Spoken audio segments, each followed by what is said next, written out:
Hello, welcome to Truth and Wellness. We're so glad that you've joined us today. I'm Gail McKenzie and I'm your host. We have with us a very special guest. He's come all the way from Covington, Kentucky.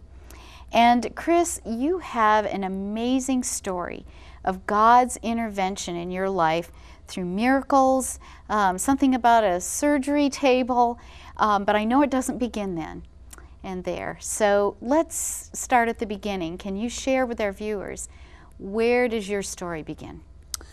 My story begins a lot of years ago. In 2008, I had seen my relationship with the Lord deteriorate to the point to where I no longer had a love for God. I completely rejected Him and outright told Him I hated Him. I wanted nothing to do with Him anymore. And this had progressed over a period of time. When I challenged God to do something about it, He did do something about it. Okay, so systematically, you just turned your back on God and just said no more then. Yes. That was the end of that. Well, tell us then, when you kind of challenged God or said, I'm done with you, what was the next thing that happened?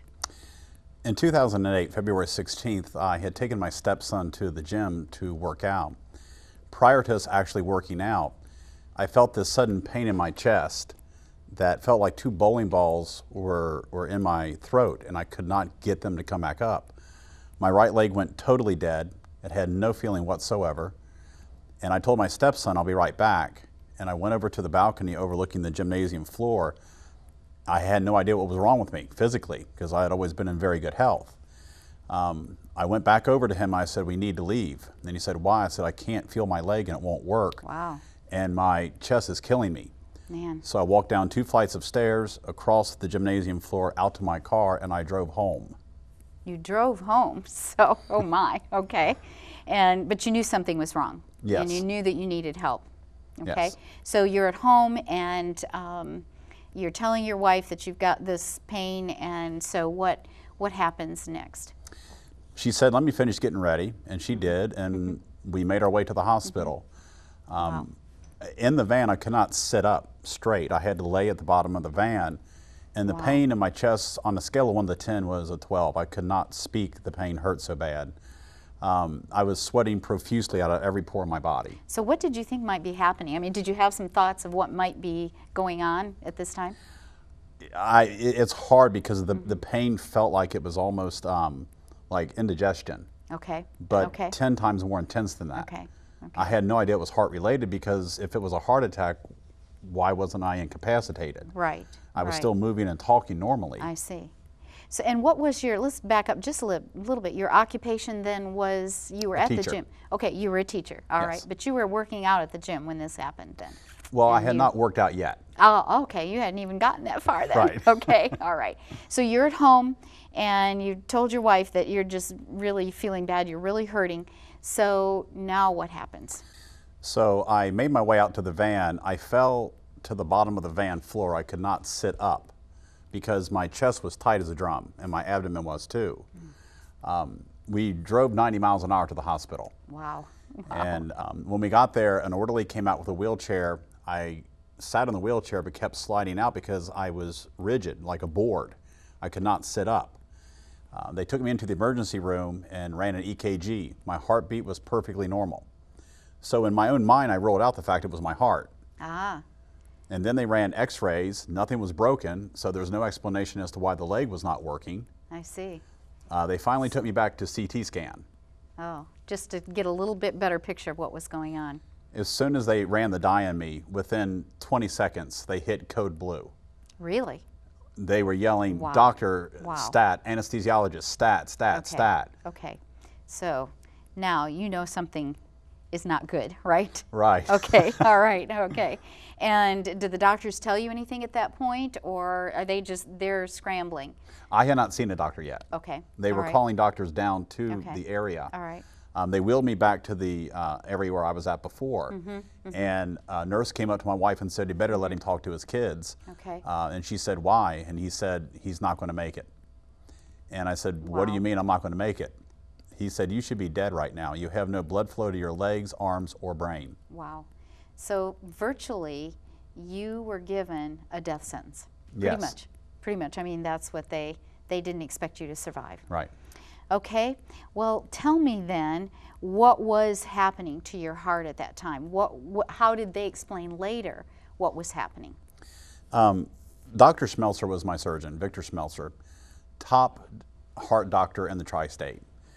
He happened to be on duty that night, which was in itself a big answer to the miracle. He came up to me and he said, "Chris, I'll be your surgeon." He said, "You've had a catastrophic failure of your arterial system." I said, "What does that mean, Doc?" He said, "Your arteries from your neck to your hips are blown." He said, "Every one of them are compromised. You have no blood flow at all." And he says, "I don't understand how you're talking to me right now." Wow. So in other words, what you're saying is your heart was pumping away, but the blood was not going anywhere then, or Right. it was just pooling in there then. I mean, it just stayed right there in that It cavity. just packed in there. Wow. And as Wow. long as there's pressure around the heart and in the heart Yes. will continue to pump. It has no idea if the blood's making its way to the extremities or I not. see. So that's why your heart never stopped. Right. Wow. Okay. So this is critical. You don't know whether you're going to live or die. So what happened next? They took you into surgery?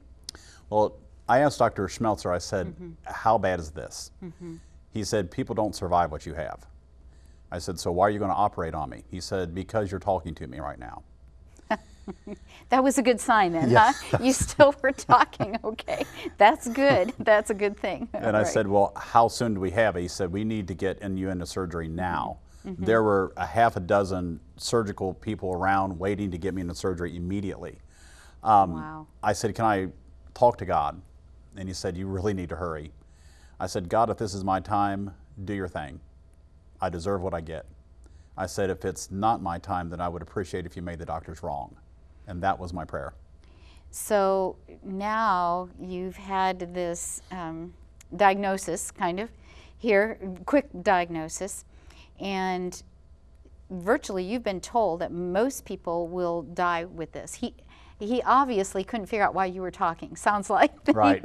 he couldn't believe that you were still talking. And so they take you into surgery, and what happened there? Tell us what happened. When they put the mask over my face, the anesthesiologist told me, he said, "Count backwards from 5. When you get to 3, you will go out." And I did that, and I knew when I got to 4, 3, that would be the end of me. I had no chance of survival. And I knew that in my heart. Wow, wow. So that would be the last I would see of anything. And it's a very strange feeling when you face death Yes. seconds away and you count your own death down. Wow. What was there anything that was running through your mind at that time? I mean, what were you thinking about God, or was there anything specific that you remember? It was very surreal. It was difficult to understand that was it, because I had always been healthy, so I never had health problems going into this. And to suddenly experience Wow. this, it's dysmorphic. It's difficult to Yeah. grasp it. Yeah. So it was hard for me to understand the gravity of the situation. I understood it intellectually, On a certain level, right. but internally it was hard for me to accept it. Right, right. You counted down, you went under, and how long were you in surgery? When I woke up again, and I'll answer that in a moment. Oh, okay, all right. When I woke up again, my eyes could not focus in the room. I did not know where I was at. It was completely pitch black. But you woke up. So I thought that I kind- was awake. I didn't really know okay. because I couldn't see a difference between my Right. eyes closed or open. Okay, okay. And as I looked around the room, I started to see the frame of a window and then the framework of the door. And then I heard monitors. And it hit me, I survived. And I got very happy inside, but I also got very upset with God. Ah, okay. All right. Now the story continues, right? Okay. I was upset with God because I had rejected him outright, completely done with him. So why did he spare me? I could not answer that. Why was I still alive? Why was I still mentally 100%? And I prayed to God very intensely for an answer, and he gave me an answer. Wow. Okay. So you have come to, you're kind of just getting your bearings where you're at, and now you realize that you've survived, and you didn't think that you would come back after that countdown. Now what happens next with the doctors and with you? Well, I'll tell you the vision that God had given me Okay. to give the answer to my question. As I prayed to God as to why He spared me, He took me in vision. I could see myself in the surgical suite, and I was laying on the table with a tube coming into my subclavian here and two coming out of my abdomen. And Dr. Schmelzer was standing to the right side of my bed with a very worried look on his face. And at the head of my bed stood two beings at least 15 feet tall, because their heads went through the ceiling of the hospital floor above. But I could see through the walls and through the floors of the hospital. And when I saw them, I got a very chilled feeling that they were waiting for me to die. Okay. As I continued to look, another being came from the right side of the surgical suite, at least 20 feet tall. Wow. Okay. And it moved to the surgical suite edge, and it said in a very melodic voice, "He stays." And as soon as that being said that, the two in the dark robes disappeared and my vision ended. As I came out of my vision, I was crying, but in my vision, I was not. Okay. So I was very moved by this. I still didn't have the answer to my question, Okay. but I saw a lot of insight that I have never seen before. Wow. 2 days later, I came out of the medical coma they put me in because they resedated me. I was Sure. not supposed to mentally be aware. Sure. Sure. And my wife was sitting next to me, and I told her the vision I had had. And she said, "You don't know what happened, do you?" I said, "No." She said, "Dr. Schmelzer operated on you for 9.5 hours, and he could not fix you. He replaced your aorta. It was completely shredded and detached from the heart. He cut it out and put a Dacron tube in and a St. Jude valve. But your tissue was like wet tissue paper. It would not hold stitches." So now a St. Jude valve, can you explain just a little bit about what it was? It's a valve, an aortic valve replacement then is what he did for you. Yes. Okay. You have different valves. One would be a pig valve or Okay. a bovine valve, Okay. which is flesh. Okay. The St. Jude valve I have is titanium. It will last for 30 to 40 years. That thing's not going to wear out, is it, for a while? I hope not. I love to hear the tick. Okay. Titanium. Wow. Yes. You're really put together And well. I haven't put any monitors on alert when I go through airports. I'm good. Okay. But I think there's part of that story that while you were still kind of under that 9.5 hours, you were in surgery. The doctor comes out. There's how many people there waiting or praying for you, or they're concerned? You said there were quite a few, I believe. There were over 150 people. 150 people, and the doctor comes out to tell them what? What does he tell them? He said in surgery he died. His heart stopped because when they opened my chest up, blood literally flowed out onto the floor. They could not suction it quick enough. It was all pulled in my stomach and chest. And as soon as the heart had that release of pressure, it stopped. And they were trying to hook up the heart machine to me, Right. bypass machine, and the heart would not come back. So they hit it 3 or 4 times with the paddles. It would not start again. And they were going to call time on me when a nurse said, "Can we try one more time?" And they did, and my heart started. What was that nurse's name? Do you know? By chance? I think she deserves a. She does. Yeah, a lot of thanks, doesn't she? Yeah, She's, guess I think, so. a woman of faith. She was a woman of faith. She said one more time, and that one more time was all it took then, and the heart started again. It started again. They replaced every ounce of blood in my body. I completely bled out. Everything Wow. was new blood inside of me. They tried frozen plasma. They tried everything to Wow. keep. I was bleeding 30, 40 different places internally, and it was just oozing Wow. out of me. Wow, wow. So what does the doctor do about this then? He goes out and he tells them that your heart had stopped, you had died, but what does he tell them at this point? 9.5 hours. What's the prognosis? What's he going to tell everybody? People were crying. They were pacing the hallways. People were ordering out food. Everyone packed around the door when he came out, and he said, "I can't fix him. There's no chance for him." And people were upset. And a pastor from the Vineyard Church, Barry Long, said, "Dr. Schmelzer, can I pray with you?" And Dr. Schmelzer said, "I'm Orthodox Jew. I do not believe in prayer miracles." He said, "That's fine. Can I still pray with you?" Thank heavens he said that, right? Okay. And Victor Schmelzer said yes. And he was very gracious about that, because most doctors, when they end a surgery and they are finished, they do not go back. And he said, well, he won't survive 2 open hearts in one night. And everybody said, he's tough enough, he can do it. and you have to. There's no chance otherwise. So the people there pressed the surgeon, Yes. the doctor, to go back in and try again. Yes. Fix you. Do whatever it takes. And he did it. 9.5 hours. If you can't get it done there, the Wow. next surgery is not going to help. Wow. It's not going to help much more. Right. But he did go back in, and that's where I saw him in vision. That's where I Okay. saw the concerned look on his face. Okay. And he opened me back up. He put another stitch around the Dacron tube, and he was just looking at me. He didn't know what to do. I was bleeding everything out. 30, 40 different places around internal organs. He could not plug them. And somebody said they felt a power go through the room, literally move people physically. And when he looked down, he watched my arteries closing up in front of his eyes. And he was not touching me. Truly.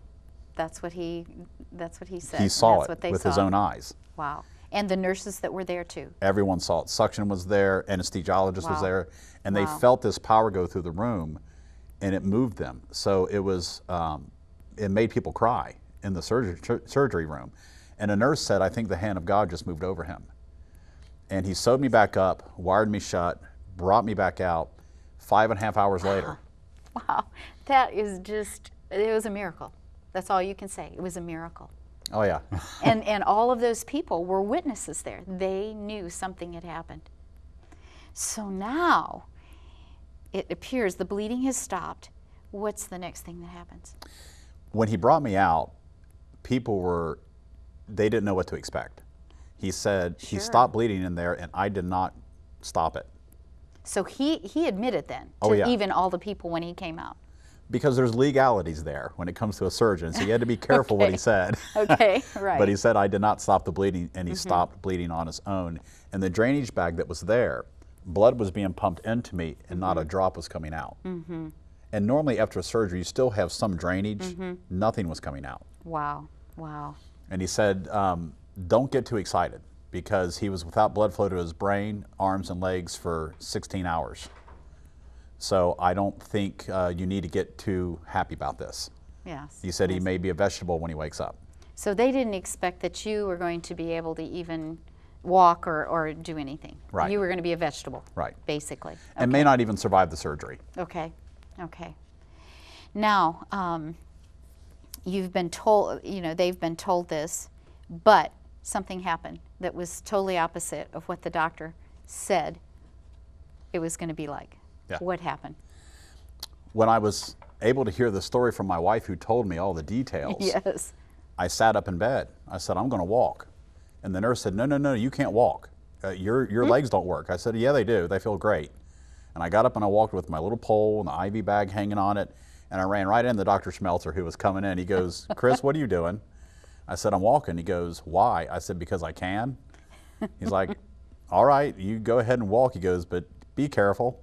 He goes, you shouldn't be using your legs right now. I said, Doc, they feel great. And I walked around and I prayed with everybody in the surgical recovery rooms, because I felt the Spirit of God move me and say, go and witness to those people. Well, you'd just been through a miracle. And here he was. He pulled you right up off of that surgery table and let you walk. Your mind was clear. What an amazing story. Well, he's not done yet. Okay, that's what I was going to say. I think there's more to it. Okay, what happened then? Dr. Shaughnessy, he is a kidney specialist, came into my room and said, Chris, we're going to have to start dialysis on you. Your creatinine levels are going up too high, Okay. and you're going to become toxic within the next day. Your kidneys have completely atrophied and died. And I said, Doc, you won't need to do that. And he said, what do you mean? I said, God healed me. It's all good. I said, you come back tomorrow with a different prognosis. And he looked at me like I had three eyes. He's like, okay. He goes, I'll be back tomorrow for dialysis. I'm like, all right.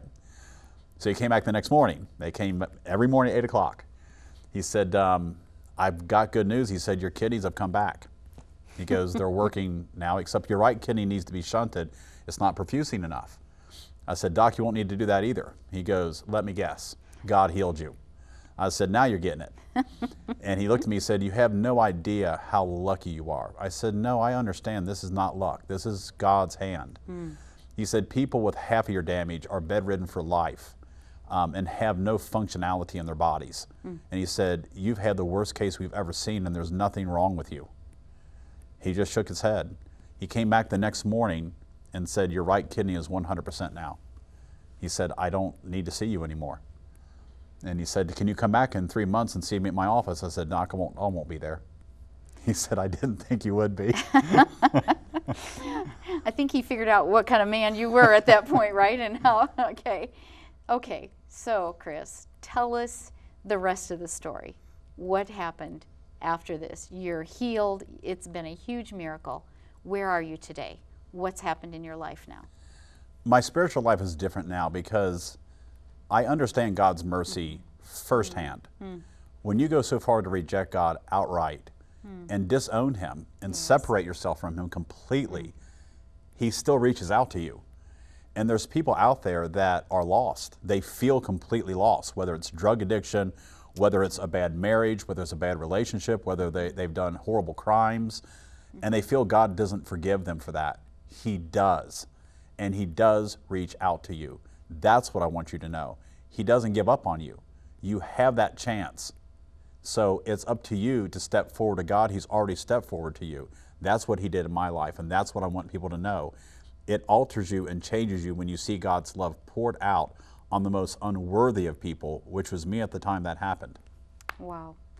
You certainly have known what the hand of God can do, and what a testimony that is. Now today you are back teaching, I understand. Yes. And where do you teach, and what do you teach? Tell us just a little bit about that as we kind of conclude your story here, and let everybody know how God just took your life and brought it right around back to teaching. 6 weeks after my hospital visit with the surgery, I went back into teaching. And people were shocked at that. I've been teaching ever since. Now I teach at an alternative school for troubled kids. Kids that are drug users, drug dealers, kids that have been violent. And those are the kids that I deal with every day. Okay. And how are you able to witness to them? Because I'm just guessing that you can't keep silent about what No. God's done in your life. So how do you talk to these kids? We have to be careful, I know, with laws and that kind of thing, but how do you witness? Well, being a science teacher gives me a chance to talk about my medical past when I deal with the internals of the body. Oh, great. So when I talk about the heart and I say, well, you guys don't know this, but I died a few years back from aortic dissection, and they all sit up and listen. And this is the neat thing. 2 years ago, when I told this story to a group of kids, a kid in the back of the class said, Mr. Robison, you know my mom. I said, I don't think I do. He says, no, you know my mom because she was the one that was in that surgery and said, I think the hand of God just moved over him. Oh my goodness. And she came in the next day. Really? She came up and she hugged me and tears just flowed down her face, and mine too. Oh, I And she said, you have no idea. You had no chance. She said, you were dead on that table. She says, I don't even know why the doctor was working on you. She goes, it was a hopeless case. And for some reason, he stayed with it for 9.5 hours. She said, he's not the kind of doctor that has that patience on a hopeless case. Maybe 4 hours, he's done, he calls it, and it's over. But for some reason, he stayed there. The man who had no belief in miracles or prayer. Wow, wow. What an amazing story. And so now these kids get to hear your testimony of how God just He didn't give up on you, did He? No. He did not give up on you, yeah. So if there is something that you could tell the viewers once more, why don't you share with them? What would you want to finish with? Just tell them. Just share with them your heart. That great heart that has a titanium valve in it now. That'd be great. No matter what your situation is in life, no matter how bad it is for you, don't give up on God. He will not give up on you. He'll handle your situation easily. With me, I was very stubborn and very arrogant and very prideful when I challenged God. He's the Almighty. There is no one else but Him. So reach out to Him, no matter how bad your situation is. Get on your knees and pray. Stand and pray. Drive and pray. Shower and pray. Just talk to God and ask Him into your heart and your life, and He will meet you. He will give you answers. He will give you direction, and He will give you that shot at heaven that maybe you thought was out of reach. That's what I want you to know. Wow. Well, Chris, Thank you for sharing these amazing, amazing miracles that God has performed in your life, and you know, the testimony of His great love for you. And also, I want you to know we're going to be praying for you. Thank you. As you minister to those children and those teenagers that you see every day. And I hope that you'll join us again. And I also hope that Chris's story will be one of many that you're going to hear and will change your life, and that you too will know God's amazing love for you and the love He has for me and for Chris. Thank you, Chris. You're welcome. Appreciate it so much. Thank you. Did you know high blood pressure has been called the silent killer? Imagine having a life-threatening disease that could take your life suddenly without any warning. High blood pressure or hypertension is one of the most widespread health problems of the 21st century. In North America alone, it is estimated that every third adult has hypertension. Many cases can be reversed in a matter of weeks by making simple diet and lifestyle changes. Here are some.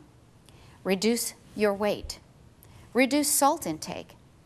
In that, just banning the salt shaker is not enough. This accounts for only 25% of our sodium intake. The real culprits are the processed and fast foods we eat. Stop smoking is another lifestyle change that results in lowering blood pressure. Avoiding caffeine and alcohol in the diet is another way to lower that high blood pressure. Reduce your intake of high-fat foods, and it will result in lowering your pressure by 10%. Eat an abundance of natural foods like whole grain products, salads, and fresh fruits. Increase your physical exercise and reduce stress. With these few simple changes in lifestyle, you have an excellent chance of reducing your blood pressure to a healthy level and keeping it there. Remember, health is a matter of lifestyle, and lifestyle is a choice, and the choice is yours. Thanks for listening. This has been a Health Moment.